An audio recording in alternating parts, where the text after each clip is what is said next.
Hello my dear students, आप लोगों का मेरे इस चैनल एकेडमिक एजुकेशन में स्वागत है। आज आप लोगों को मैं द सोल्जर जो रॉबर्ट ब्रूक के द्वारा लिखी गई है, इसका मैं पूर्ण रूप से विश्लेषण और एक्सपांशन कर दूंगा ताकि आप लोगों को आने वाली आगामी परीक्षा में किसी भी तरह की कोई कठिनाई नहीं हो और इससे जो भी प्रश्न पूछे जाते हैं सारे के सारे आप लोग उसको सॉल्व कर पाएँ। इस कविता में रॉबर्ट ब्रूक ने 1887 में जो पैदा हुए 1915 में वो मर गए। वे सबसे पहले थोड़ी इस कवि के बारे में जान लेते हैं। आवश्यक है किसी कविता के जानने से पहले उस कवि के बारे में जान लेना थोड़ा आवश्यक होता है। वो एक पढ़े लिखे संपन्न घराने में पैदा हुए 1887 में इंग्लैंड में।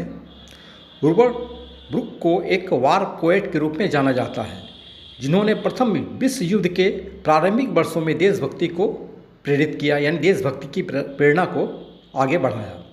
द सोल्जर देशभक्ति की उनकी सबसे लोकप्रिय कविता है।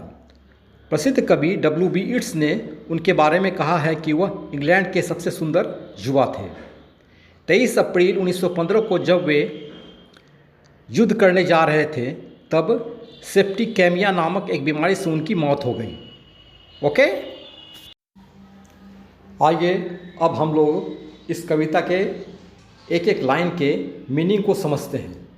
तो आइए, पहला है, पंक्तियां हैं, if I should die think only this of me. अगर मैं मर जाऊंगा मेरे बारे में कम से कम इतना सोचना, that there is some corner of a foreign field, कि मैं जहाँ कहीं भी विदेशी भूमि में मैं मरूं, मैं जहाँ पर मेरी मौत हो जाए युद्ध में लड़ते लड़ते, वह कोना जो है इंग्लैंड का हो जाएगा, वह भूमि जो है इंग्लैंड की हो जाएगी, क्योंकि मैं मरते मरते वहाँ लड़ गया। There shall be in the rich earth a richer dust concealed, वह भूमि जहाँ मैं लड़ रहा हूँ वो एक समृद्ध भूमि है, एक उन्नत भूमि है, लेकिन मेरी मृत्यु के बाद मेरा जो शरीर जो धूल बन जाएगा और जो धूल जो वहाँ छुपा हुआ है वह धूल जो है एक बहुत ही समृद्धशाली देश का है, वह यहाँ की मिट्टी से ज़्यादा समृद्धशाली है। वही धूल यानी मेरे मरने के बाद जो मैं धूल बन जाऊंगा उसका धूल जो है वहाँ छुपा हुआ है वह ज़्यादा समृद्धशाली है। आगे कवि कहता है, ए डस्ट फ्रॉम इंग्लैंड बोर्न, यानी मैं इंग्लैंड में पैदा हुआ, मेरा शरीर जो है इंग्लैंड का है, मेरे शरीर में मिट्टी इंग्लैंड की है, मेरे शरीर को इंग्लैंड ने मैंने पैदा किया, शेप्ड आकार दिया, मैं युवा हुआ आकार दिया, मेड अवेयर मुझ में जानकारी आई, मैं जागरूक बना, मुझ में बुद्धि आई, gave once her flowers to love, और इंग्लैंड ने मुझे एक बार पुष्प दिए प्यार करने के लिए, her ways to roam, England ने मुझे मार्ग दिए, रास्ता दिया घूमने के लिए, भटकने के लिए, a body of England's breathing English air, और इंग्लैंड का मैं शरीर हूँ और अंग्रेजी हवा में सांस ले रहा हूँ। ओके, अब हम लोग आते हैं, washed by the rivers blessed by suns of home. Washed by the rivers, blessed यानी ब्लेस्ड कहते हैं, ठीक है, ये पुरानी अंग्रेजी है इसलिए ब्लेस्ड लिखा है कवि ने, blessed by the suns of home, और मेरे शरीर को वहाँ की नदियों ने सिंचित किया है, नदियों ने धोया है, मैंने उन नदियों में स्नान किया है, और इंग्लैंड की धूपों ने, इंग्लैंड यानी मेरे घर के धूप ने मुझे आशीर्वाद दिया है।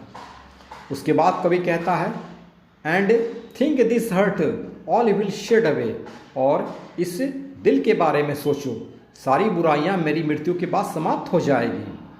ए pulse in the eternal mind, और मेरा दिमाग, मेरे शाश्वत दिमाग में जो है एक स्पंदन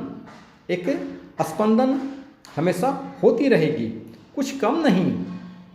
gives someone back the thoughts by England given, और मैं जहाँ भी मरूँगा, मैं जहाँ भी मेरी मिट्टी होगी, मेरी शरीर की मिट्टी होगी, वह इंग्लैंड के विचारों को आगे बढ़ाएगा।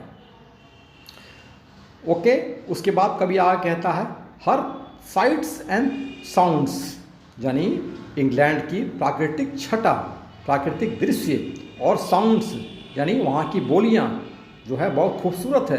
कैसी खूबसूरत है? ड्रीम्स एज पर डे, और वहाँ दिन जो है स्वप्न की तरह सुंदर होते हैं। ड्रीम्स हैप्पी, यानी स्वप्न जो है सुंदर होते हैं दिन की तरह इंग्लैंड में। कवि आय कहता है and laughter learns of friends and gentleness, और मैंने अपने मित्रों से हंसी सीखा, विनम्रता सीखी। ठीक है, अपने मित्रों से मेरे मित्र ने मुझे विनम्रता सिखाया, हंसी सिखाई, और मेरे दिल में शांति है। और ये शांति मैंने इंग्लैंड के अंदर पाई है। इंग्लैंड मेरे स्वर्ग हैं। जैसे ईडन जो है एक स्वर्ग है, वैसा ही इंग्लैंड मेरे लिए स्वर्ग है।